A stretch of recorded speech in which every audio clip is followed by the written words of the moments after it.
Senior तजियाकार Abdullah Hamid गुल साहब भी हमारे साथ मौजूद हैं। अब्दुल्ला साहब, जिस तरह से हम देख रहे हैं कि हमारे इंटेलिजेंस अदारे, हमारे सिक्योरिटी फोर्सेस दहशतगर्दों को जिस तरह से नीस्तो नाबूद कर रही हैं, आप क्या समझते हैं कि इस ऑपरेशन के तनाजुर में नेशनल एक्शन प्लान पर अमल दरामद होना कितना ज़रूरी है? बिस्मिल्लाहिर्रहमानिर्रहीम। देखिए, इसमें कोई शक व शुबा नहीं है कि बन्नू में फितनतुल खवारिज के खिलाफ एक ऑपरेशन किया गया, इंटेलिजेंस बेस्ड ऑपरेशन, और 24 दहशतगर्द जहन्नम वासिल हुए। इंशाअल्लाह ताला मजीद भी जो है वो वासिल जहन्नम होंगे। लेकिन इस सब के अंदर मेरे ख्याल में अहम तरीन बात यह है कि अब कोई शक व शुबा नहीं रहा, जिस तरीके से अभी साबिक आर्मी चीफ अफगानिस्तान का जिसने बयान दिया सादात साहब ने कि किस तरीके से भारत की फंडिंग बाकायदा वहाँ मिल रही है और जो पाकिस्तान में दहशतगर्दी फैला रहे हैं। दूसरी जानिब अमेरिका का एक कसीर तादाद में तकरीबन $7.25 बिलियन का असला वहाँ मौजूद है। और अभी हमने ऑपरेशन शाबान के अंदर देखा कि किस तरीके से बाकायदा मल्टीपल सैकड़ों की तादाद में असला पकड़ा गया, जिसके अंदर MA4 राइफल्स थी जो कि अमेरिकन असॉल्ट राइफल हैं। इसके अलावा जो है हम ये भी जानते हैं कि इस टाइम पे अफगानिस्तान के अंदर 24 से ज़्यादा दहशतगर्द तंजीमें काम कर रही हैं और उनको बाकायदा हुकूमती सरपरस्ती हासिल है। मसला ये है कि ये सारा जो बयान करने के बाद क्या दुनिया अब फिर भी अफगानिस्तान की जो $40 मिलियन हफ्तावार मदद है अमेरिका की जानिब से वो जारी रहेगी? क्या भारत और जो अफगानिस्तान के ताल्लुकात हैं उनके ऊपर दुनिया को सवालिया निशान खड़ा करके भारत को अब ब्लैक लिस्ट में नहीं डालना चाहिए FATF की?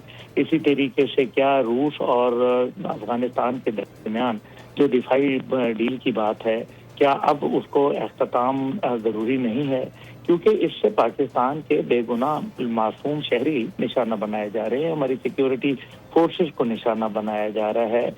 इसमें कोई शक व शुबा नहीं है कि अफवाज पाकिस्तान की तमाम तर कार्रवाइयाँ पाकिस्तान के मुस्तकबिल को महफूज बनाने के लिए हैं, पाकिस्तान के रोशन मुस्तकबिल के लिए हैं। लेकिन एक हद होती है हर चीज़ की। आई थिंक ये जो एक हमने रेड लाइन है, उन्होंने काफी अरसे से वो अबूर करते चले जा रहे हैं। भारत मुस्तकिल पैसा दे रहा है, दहशतगर्दी फैला रहा है, BLA को, मजीद ब्रिगेड को, TTP को, जमातुल अहरार को और दीगर को वो बाकायदा फैसिलिटेट कर रहा है। हम ये भी जानते हैं कि बलूचिस्तान समेत अफगानिस्तान में बाकायदा इजरायली ट्रेसेस भी मौजूद हैं, जहां इजराइल के ड्रोन, हीरोप ड्रोन इस्तेमाल किए गए और उनकी रीअसेंबली प्लांट जो लगाया गया था बागराम एयरबेस पे, वो भी पाकिस्तान की जानिब से तबाह हुआ।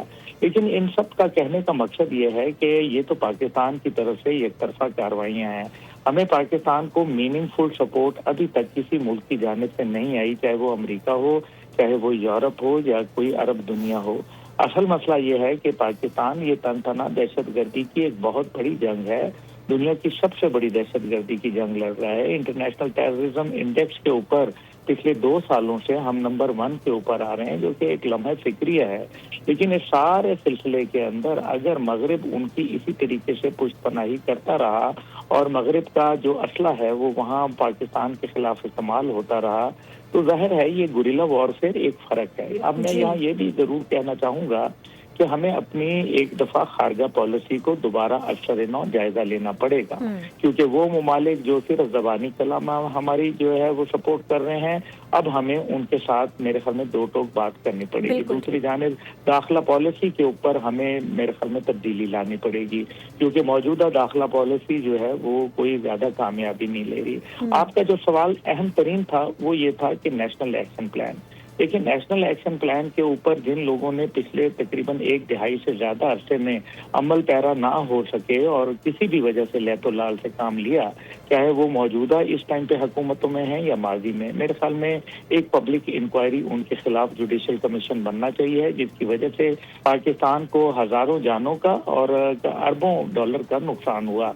क्योंकि ये अगर इन्होंने जानबूझ के नहीं किया, उस जो नेशनल एक्शन प्लान था जिसके 4 मुहर्रकात जो थे अफवाज पाकिस्तान के ज़ुमरे ट्यूशन था, अगर वो नहीं किया गया तो आई थिंक ये एक कौमी जुर्म है और इस कौमी जुर्म के ऊपर एक जुडिशल कमीशन बनना चाहिए। बिल्कुल, बहुत शुक्रिया अब्दुल्ला हमीद गुल साहब, एहतिशाम उल हक साहब और नुमाइंदे खुसूसी सलमान आवान हमसे गुफ्तगू कर रहे थे।